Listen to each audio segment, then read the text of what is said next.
জ্বালা দিলায় গো ফল ঝাড়ু নামায় ইতা যদি আসিল মন প্রেম খেনে করলাই কি জ্বালা দিলায় গো ফল ঝাড়ু নামায় ইতা যদি আসিল মন প্রেম খেনে করলাই প্রেম খেনে করলাই গো ফল যা প্রেম খেনে করলাই আমার ফলজার মাঝে নাগা মরিচ তুমি বাঙ্গালা গাইলাই।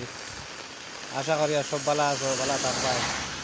আর চ্যানেলটা সাবস্ক্রাইব করিও, বেলাইকন বাজাই আপনাদের ভিডিও দেওয়ার চেষ্টা নিব। এটা হইলাম গিয়া করিমগঞ্জিয়া জায়গাতে আইসি আছে আপনাদের ঘুরাত। আর খুব সুন্দর এক স্মৃতি দেখিয়া হইলাম তো আপনাদের এবার দেখাইলে আল্লাহ মেঘ দেও পানি দেও গানে গো আছেন ও দেখো বন্ধ ফ্লাট করে লিছে পুরা ফ্লাট করে লিছে।